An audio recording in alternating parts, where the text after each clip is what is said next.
الحمد لله رب العالمين والصلاة والسلام على سيد الأنبياء والمرسلين أما بعد فأعوذ بالله من الشيطان الرجيم بسم الله الرحمن الرحيم الصلاة والسلام عليك يا رسول الله وعلى آلك وصحابك يا حبيب الله الصلاة والسلام عليك يا نبي الله وعلى آلك وصحابك يا نور الله. ہمارے قادری ٹی وی چینل کے معزز سامعین اکرام السلام علیکم ورحمۃ اللہ وبرکاتہ. سامعین اکرام، جیسا کہ آپ کو معلوم ہے یہ مبارک مہینہ شعبان المعظم کا الحمدللہ شروع ہو چکا ہے. اس مبارک مہینے میں ایک شب جو 15 شعبان المعظم کو آتی ہے، جسے ہم شب براءت بھی کہتے ہیں، انشاءاللہ وہ بھی اس میں آئے گی. اس پر انشاءاللہ ہم خصوصی طور پر بیان بھی کریں گے، اور اس سے پہلے نعتخوانی کا ایک پروگرام بھی ہوگا انشاءاللہ. سامعین اکرام، 2 شعبان المعظم کو ہمارے آقا امام اعظم امام ابو حنیفہ رحمۃ اللہ تعالی علیہ کا عرس مبارک ہوتا ہے. آج انشاءاللہ عز و جل آپ کی خدمت میں ہمارے امام ابو حنیفہ رضی اللہ تعالیٰ عنہ کے بارے میں چند باتیں آپ سے عرض کریں گے انشاءاللہ. آپ تمام سامعین اکرام سے میری یہ التجا ہے، ریکویسٹ ہے، ہمارے چینل کو لائک بھی کیجئے، شیئر بھی کیجئے، اور اپنے تمام جاننے والے دوستوں تک اس پیغام کو پہنچائیے کہ انشاءاللہ نیکی کی بات کو آگے پہنچانا بھی ثواب ہے انشاءاللہ. سامعین کرام، حضرت سیدنا امام اعظم امام ابو حنیفہ نعمان بن ثابت 8 ہجری میں عراق کے مشہور شہر کوفہ میں پیدا ہوئے. آپ کا اسم مبارک نعمان بن ثابت بن نعمان، جبکہ ابو حنیفہ آپ کی کنیت، اور امام اعظم امام الائمہ آپ کے القاب ہیں. فقہ حنفی کے بانی امام اعظم ابو حنیفہ نعمان بن ثابت آفتاب شریعت، مہتاب طریقت، پیشوائے صالحین اور واقف رموز حقائق تھے. آپ کی تعریف میں ہر محدث امام فقیہ مدح سرا ہیں. یہی آپ کی جلالت شانی کی اعلیٰ دلیل ہے. آپ کو دیگر ائمہ پر یہ بھی امتیاز حاصل ہے کہ آپ نے صحابہ اکرام رضوان اللہ اجمعین کی ایک کثیر تعداد کے دیدار سے اپنی آنکھوں کو منور کیا، جس میں حضرت انس بن مالک، حضرت جابر بن عبداللہ، حضرت عبداللہ بن اوفی، حضرت واسطیلہ بن اسقا وغیرہ رضی اللہ تعالیٰ عنہما شامل ہیں. حضرت امام جعفر صادق رضی اللہ تعالیٰ عنہ سے بھی آپ کا رشتہ انتہائی عقیدت اور احترام کا تھا. آپ کے تلامذہ میں حضرت فضیل بن عیاض، حضرت ابراہیم بن ادہم، حضرت بشر حافی اور حضرت داؤد طائی جیسے علم و عمل اور اپنے وقت کے امام و ولی شامل ہیں. اللہ تبارک و تعالی عز و جل نے حضرت امام ابو حنیفہ رضی اللہ تعالیٰ عنہ کو انتہائی فہم اور فراست سے نوازا تھا. امام صاحب نے جب یہ دیکھا کہ علم ایک جگہ یا ایک فرد کے پاس نہیں ہے اور وہ اطراف عالم میں منتشر ہو چکا ہے، تو اب ضرورت ہے کہ اسے یکجا کیا جائے، ورنہ وہ ضائع نہ ہو جائے یا اس کی اصل صورت بدل جائے گی. سامعین اکرام، غور فرمائیں کہ امام ابو حنیفہ رحمت اللہ تعالی علیہ کو اس چیز کا کتنا درد تھا کہ اس دور میں جو علم تھا وہ مختلف شہروں میں، مختلف علاقوں میں، مختلف مقامات پر جو ہے وہ تھا. تو آپ نے یہ سوچا کہ کیوں نہ اس سارے علم کو ایک ہی جگہ پر اکٹھا کیا جائے اور اس کو اکٹھا کر کے یکجا کر کے تو عوام الناس تک لے کر آئیں. تو دیکھیں کتنی خوبصورت یہ آپ کی سوچ تھی کہ امام ابو حنیفہ کے پیش نظر یہ بھی تھا کہ ایک صدی میں بڑا تغیر واقع ہو چکا ہے اور آئندہ ادوار میں یہ تغیر رک نہیں سکتا. اس لیے اس علم کو یکجا کرنا چاہیے. قیامت تک آنے والی نسلوں کے لیے ایسا دستور العمل مرتب کرنا چاہیے کہ جس میں تمام چیزوں کی رعایت ہو اس لیے اسلامی قانون کی تدوین اور اس کے اصول متعین کرنا ضروری ہے۔ امام اعظم نے 120 سے ہی اپنی درسگاہ سے فقہ اسلامی کی تیاری کا کام شروع کر دیا۔ درمیان میں کچھ عرصہ کے لیے آپ کی تدوین کا یہ کام رکا، لیکن 132 ہجری سے پھر آپ پابندی سے آپ نے اس کام کو جاری فرمایا، اور بالآخر 150 ہجری میں اس کام کی تکمیل ہوئی اور امت مسلمہ کے لیے ایک عظیم سرمایہ علم و حیات محفوظ ہوا۔ سبحان اللہ۔ امام اعظم ابو حنیفہ نے مجلس تدوین فقہ انتہائی غور اور خوض کے بعد کوفہ میں قائم کی۔ امام صاحب نے اپنے مسلک کو مشورے پر رکھا اور مجلس سے کٹ کر فقہ کو اپنی ذات پر موقوف نہیں رکھا۔ آپ نے تدوین فقہ کے لیے اپنے ہزاروں شاگردوں میں سے 40 ماہرین اشخاص منتخب فرمائے، اور پھر آپ نے ایک خصوصی مجلس قائم کی جو مجموعی مجلس کے کام کو دوبارہ جانچتی، اور اس خصوصی مجلس کے اراکین میں امام ابو یوسف، امام ظفر، داؤد دائی، احمد بن عمر، یوسف بن خالد، یحییٰ بن زائدہ، امام محمد اور عبداللہ بن مبارک رحمت اللہ تعالی علیہ، اور خود امام اعظم امام ابو حنیفہ رضی اللہ تعالی عنہ شامل تھے۔ سبحان اللہ، کہ ذرا غور فرمائیں کیسی کیسی پیاری ہستیاں، اور پھر امام صاحب بذات خود اس دین کے کام کو، اس درد کو لے کر چلے کہ امت مسلمہ تک اس سارے علم کو یکجا کر کے اکٹھا کر کے قیامت تک کے لیے محفوظ کر لیا جائے۔ تو امام اعظم امام ابو حنیفہ رحمۃ اللہ تعالی علیہ نے مسائل کے انضباط کا یہ طریقہ اختیار فرمایا کہ سب سے پہلے کتاب اللہ کی طرف رجوع کی، پھر سنت نبوی علیہ السلام کی طرف، پھر آثار صحابہ، اس کے بعد قیاس۔ امام صاحب کی نظر احادیث کے بارے میں بہت دوربین کی تھی۔ سبحان اللہ، کیا ہر بات کو بڑی باریکی کے ساتھ جو ہے وہ جانچنے کی کوشش فرماتے تھے۔ امام ابو حنیفہ حدیث کے کبھی ضعیف، مشہود، اعادہ کے علاوہ یہ بھی دیکھتے تھے کہ رسول اللہ صلی اللہ علیہ وسلم کا جب وصال ہوا تو آخری امر کیا تھا جس پر آپ صلی اللہ علیہ وسلم کا عمل تھا، اور اسی کو اپناتے۔ اگر صحابہ کا اختلاف سامنے آتا تو بنائے برفق ان میں سے فقہاء کی روایت کو ترجیح دیتے۔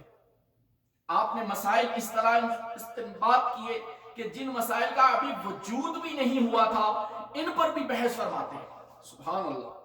امام ابو حنیفہ رحمۃ اللہ تعالی علیہ فرماتے تھے کہ اہل علم کو چاہیے کہ جن باتوں میں لوگوں کے مبتلا ہونے کا امکان ہے انہیں بھی سوچ لیں، تاکہ اگر وہ ظہور پذیر ہوں تو انہیں انوکھی بات نظر نہ آئے، بلکہ معلوم ہونا چاہیے کہ اگر کوئی ان امور میں مبتلا ہو جائے تو شرعی اطلاع کے وقت کیا کرنا چاہیے، اور مبتلا ہونے کی صورت میں شریعت نے کیا حکم دیا ہے۔ سبحان اللہ۔ سامعین اکرام، آپ غور فرمائیں کتنی خوبصورت اور کتنی دور کی سوچ تھی آپ کی، کہ جو مسائل یا معاملات روح پذیر نہیں بھی ہوتے تھے لیکن آپ کو فیل ہوتے تھے وہ معاملات، تو آپ ان کے بارے میں غور و فکر شروع فرما دیتے، اور آپ فرماتے کہ صاحب علم یعنی علماء کرام کو چاہیے کہ ان باتوں کے بارے میں بھی سوچیں جو آگے جا کر وقوع پذیر ہو سکتی ہیں، تاکہ اس وقت پھر عوام الناس کو مسائل درپیش نہ ہوں، کہ اگر ایک مسئلہ اس وقت درپیش ہو گیا تو آپ پھر اس وقت سوچنے سے کی بجائے آپ پہلے اس پر سوچ کر رکھیں۔ سبحان اللہ، کتنی خوبصورت ہمارے اسلاف کی سوچ تھی۔ سبحان اللہ۔ اور اپنے وقت کے مشہور محدث حضرت قیس بن ربیع فرماتے ہیں امام صاحب ان مسائل کو بھی سب سے زیادہ جانتے تھے کہ جن کا وجود تک نہیں ہوتا تھا۔ سبحان اللہ۔ امام ابو حنیفہ اور ان کے 40 رفقا نے رات دن کی محنت کے بعد تقریباً 22 سال کی مدت میں اسلامی قانون کو مدون کیا، اور قانون کا یہ مجموعہ 83,000 دفعات پر مشتمل تھا، جس میں سے 38,000 مسائل عبادات کے متعلق تھے اور باقی مسائل کا تعلق معاملات اور عقوبات سے تھا۔ اس مجموعے کی ترتیب اس طرح تھی کہ پہلے طہارت کے مسائل، پھر نماز کے مسائل، عبادات کے بعد دوسرے ابواب، ان کے بعد معاملات اور عقوبات کے ابواب، اور آخر میں میراث کے مسائل۔ آج بھی فقہ حنفی کے تمام کتب اسی ترتیب پر ہیں۔ امام صاحب اور ان کی جماعت کا مرتب کردہ مجموعہ اسلامی قوانین اگرچہ 144 ہجری سے قبل مرتب ہو چکا تھا، مگر بعد میں اس میں مسلسل اضافہ ہوتا رہا، اور اضافے کے بعد اس مجموعے کے بیان کردہ مسائل کی تعداد 50 لاکھ ہو گئے۔ اس مجموعے کو امام ابو حنیفہ کے زمانے میں ہی شہرت حاصل ہوئی، اور آپ کا یہ تیار فرمایا ہوا قانون اس وقت کے تمام علماء اور والیان ریاست کے کام آیا۔ عدالتوں میں سرکاری طور پر اسے داخل کر لیا گیا۔ یحییٰ بن عادل رحمۃ اللہ علیہ فرماتے ہیں کہ خلفائے حکام، ائمہ، امام صاحب کے مدون کردہ فقہ کے مطابق فیصلے فرماتے تھے۔ بالآخر اسی پر عمل ہونے لگا۔ دستور اسلامی کے اول مؤلف امام ابو حنیفہ رحمت اللہ تعالی علیہ ہیں۔ دیگر تمام ائمہ نے اس سے استفادہ کیا۔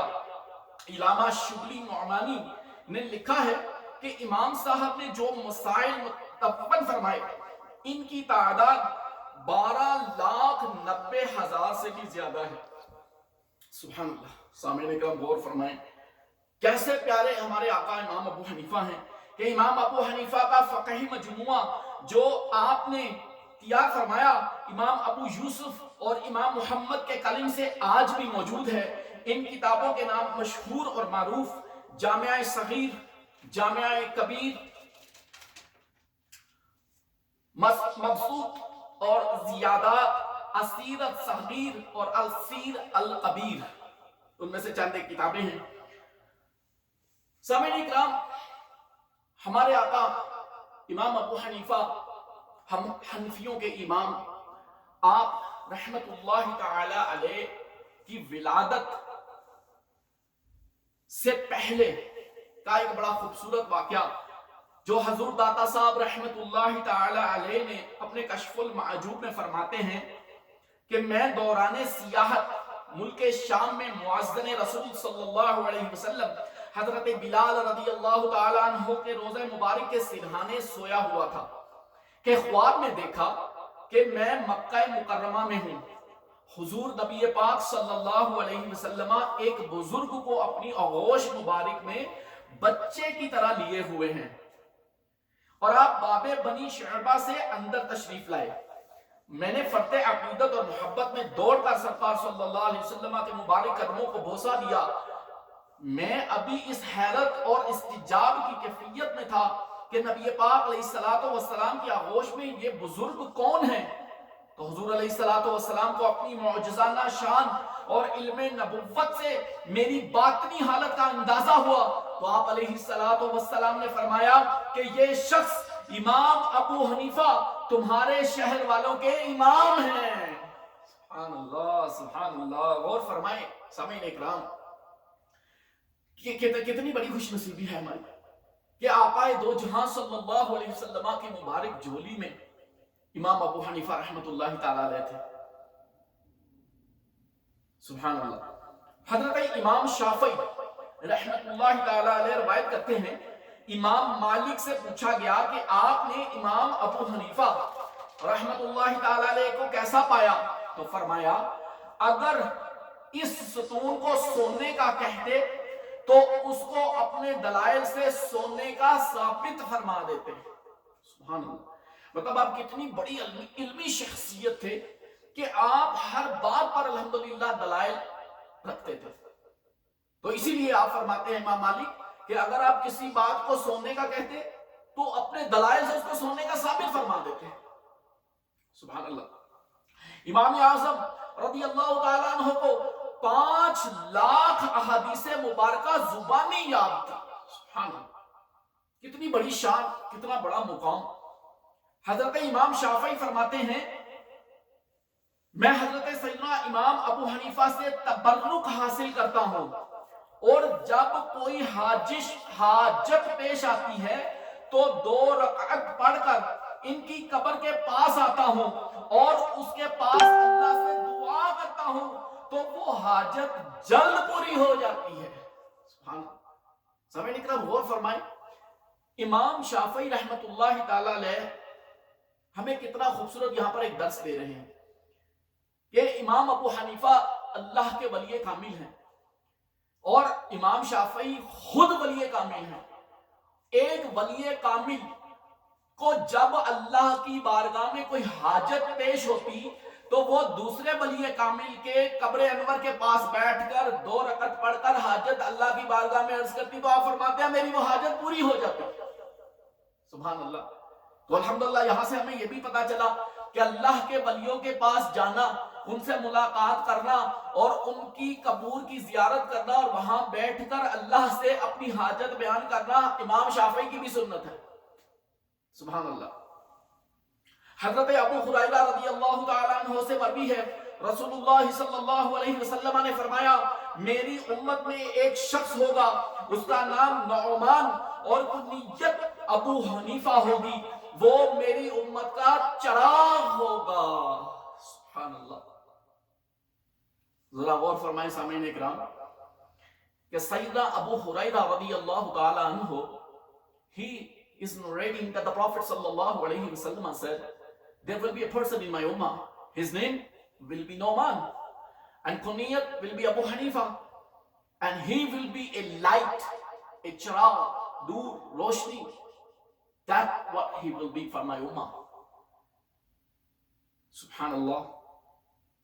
امام اعظم نے مسلسل 30 سال روزے رکھے. سبحان اللہ. He used to keep fast for 30 years continuously. And then مسلسل 30 سال تک ایک رکعت میں قرآن پاک کو ختم فرمایا. سبحان اللہ. He used to finish Holy Quran in 1 rak'ah for continuously for 30 years. When we stand up for 2 rak'ah and in one of the rak'ah he used to pray whole Quran. He recite whole Quran in 1 rak'ah. And that he used to do that for 30 years continuously. Subhanallah. My dear youngsters, Sami'in Ikram, the viewers who are watching us on Qadri TV channel, look how beautiful message this is. How he was a great person, that he used to keep fast for 30 years continuously. Then he used to pray salat, nawafil, and in 1 rak'ah he used to recite whole Holy Quran for 30 years continuously. And then 40 بلکہ 45 سال تک عشاء کے وضو سے فجر کی نماز ادا فرمائی.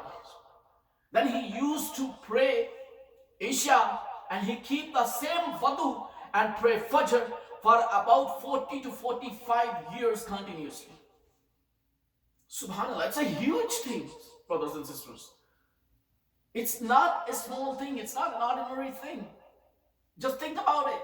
If you are waking, if you are praying Salatul Isha at night, then you keep waiting and you are waking up and you will pray Fajr with the same wudu for 45 years. Alhamdulillah.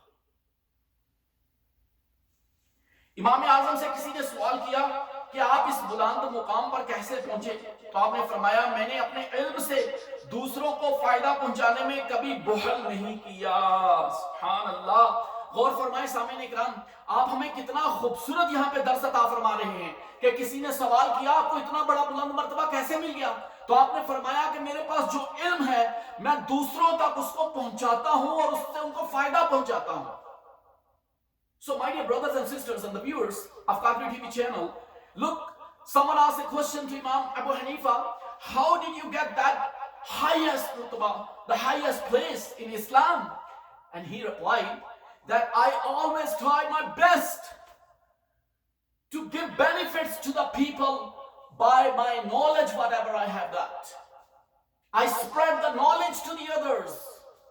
It's not that if I have something, if I have a knowledge, I'll keep it for myself. No. He used to spread it to the people. He take it out and gave the benefits to the people, to the ummah of Prophet sallallahu alayhi wa sallam. اور آپ فرماتے ہیں کہ جو مجھے نہیں آتا تھا اس میں دوسروں سے فائدہ حاصل سے کبھی نہیں رکتا تھا. سبحان اللہ. Look how big personality he was. A great scholar, a great alim din, a mufti. And what he's saying, if I don't know something, I never hesitate to go out and ask for that thing that I don't know about. So it's a huge thing, my dear brothers and sisters. Qadri T V channel کے معزز سامعین اکرام، یہاں سے ہمیں دو بہت خوبصورت درس ملے. نمبر ایک کہ اگر آپ علم رکھتے ہیں تو اپنا علم دوسروں تک پہنچائیے، کہ الحمدللہ یہ صدقہ جاریہ ہے. اور یہی ہم قادری ٹی وی چینل کے ذریعے بھی کر رہے ہیں الحمدللہ. اس لیے سامعین اکرام میری آپ سے ریکویسٹ ہے کہ آپ ضرور ہمارے چینل کو شیئر کیجئے، اپنے اسے سبسکرائب بھی کیجئے، اپنے دوستوں تک ہمارے اس پیغام کو بھی پہنچائیے، کہ انشاءاللہ ہو سکتا ہے کہ کسی کا دل پھر جائے انشاءاللہ، اور ہماری آخرت کا سما ہو جائے انشاءاللہ. حضرت بقیین معروف فرماتے ہیں کہ میں نے اس دور میں اس دور میں پیارے آقا علیہ السلام کی امت میں حضرت امام ابو حنیفہ سے زیادہ حسن خلق والا کبھی نہیں دیکھا. During that duration, when Sayyidina Imam Abu Hanifa radiyallahu ta'ala anhu was alive, this is what he is saying. He says he has the best of husn khulq, the best of attitude. And unfortunately, my dear brothers and sisters, we are very, very far away from it. Today we are losing it. We should have love and respect for every human being, my dear brothers and sisters. We should make this aim in our life, that we have to give love, we have to spread love, we have to give respect, we have to spread respect for everyone, inshallah, in our lives. Imam Azam امام ابو حنیفہ رضی اللہ تعالیٰ عنہ فرماتے ہیں، سبحان اللہ. اب یہ آج کے اس درس کا سمجھ لیجئے کہ سارا نچوڑ ہے جو آپ نے یہ باتیں ہمیں ارشاد فرمائیں، اور سامعین اکرام ہو سکے انہیں دل کے کانوں سے سماعت فرمائیں اور اپنی زندگی میں اڈاپٹ کرنے کی کوشش کریں. This is what Imam Abu Hanifa رضی اللہ تعالیٰ عنہ advised. Few of the things inshallah I will have in front of you, and I will request every human being, all Muslim brothers and sisters, we should adopt these things inshallah, and then you will see the difference in our lives inshallah. What is that? لوگوں کو درجہ بدرجہ مقام دو، شرفاء کی عزت کرو، یعنی کہ لوگوں کو درجہ بدرجہ مقام دو. You should give respect to the people according to their personalities. شرفاء کو عزت دو. Give respect to the nice people. علماء کی تعظیم کرو. Give respect to the scholars of this ummah. اور بزرگوں کے مقام کا خیال رکھو. Give respect to the elders. نوجوانوں سے شفقت کرو. And give love and be humble to the youngsters. اور مہربانی سے پیش آؤ. Be kind to them. اور نیک لوگوں کی صحبت اختیار کرو. And you should sit and keep the friendship of the neek, good people, the awliya ikram, the waliullahs. You should always go to and sit in those people's majlis. Subhanallah. سامعین اکرام، ہمارے اتنے بڑے امام ابو حنیفہ رحمۃ اللہ تعالی علیہ نے کتنا خوبصورت درس ہمیں عطا فرمایا کہ لوگوں کو درجہ بدرجہ مقام دو، شرفاء کی عزت کرو، علماء کی تعظیم کرو، بزرگوں کے مقام کا خیال رکھو، نوجوانوں سے شفقت اور مہربانی سے پیش آؤ، اور نیک لوگوں کی صحبت اختیار کرو. سامعین اکرام، یہ وہ چیزیں ہیں جنہیں آج ہماری زندگی میں اڈاپٹ کرنے کی بہت شدت کے ساتھ ضرورت ہے. اگر ہم ایک اچھا انسان بننا چاہتے ہیں تو یہ بہترین اوصاف ہیں، یہ بہترین کوالٹیز ہیں. اگر ہم انشاءاللہ ان کو اپنی زندگی میں اڈاپٹ کریں گے تو یقیناً ہم اپنے اسلاف کے نقشے قدم پر چلنے کی کوشش کریں گے انشاءاللہ، جو کہ ہمارے ائمہ اکرام، ہمارے امام ابو حنیفہ امام اعظم رحمۃ اللہ تعالی علیہ ہمیں فرما رہے ہیں. کسی نے خواب میں امام اعظم ابو حنیفہ رضی اللہ تعالیٰ عنہ کو دیکھا اور اس نے عرض کی کہ حضور آپ اپنے علم کی وجہ سے، کہ آپ بہت بڑے عالم تھے، تو یقیناً اللہ نے آپ کی مغفرت فرما دی ہوگی آپ کے علم کی وجہ سے. آپ نے فرمایا الحمدللہ، ہاں میرے اللہ نے میری مغفرت فرما دی، مگر اس وجہ سے نہیں کہ میں بہت بڑا عالم تھا، بلکہ اس وجہ سے کہ میں نے دین کے معاملات کو کبھی ہنسی مذاق میں نہیں ڈالا تھا. So that's the way he spent his life. He was so serious in the things of Islam, in the knowledge of Islam, in the teachings of Islam. He never used to make any kind of fun about it, or during these stuff, he never made any kind of fun. So this is the biggest thing we have to adopt in our lives also. سامعین اکرام، ہم اللہ تبارک و تعالیٰ عز و جل کی بارگاہ اقدس میں یہ دعا کرتے ہیں، اللہ تبارک و تعالیٰ اس شعبان المعظم کے مبارک مہینے کا صدقہ ہم سب کی مغفرت فرمائے. ہمیں امام ابو حنیفہ، امام اعظم، ہمارے حنفیوں کے امام رضی اللہ تعالیٰ عنہ کے صدقے میں بے حساب و کتاب مغفرت عطا فرمائے، اور اللہ تبارک و تعالیٰ ہمارے امام اعظم کے درجات کو بے حد بلند فرمائے، اور اپنی رحمتوں اور نور کی آپ کی قبر منور پر بارش فرمائے. آمین بجاہ نبی الامین صلی اللہ علیہ وسلم. السلام علیکم ورحمۃ اللہ وبرکاتہ.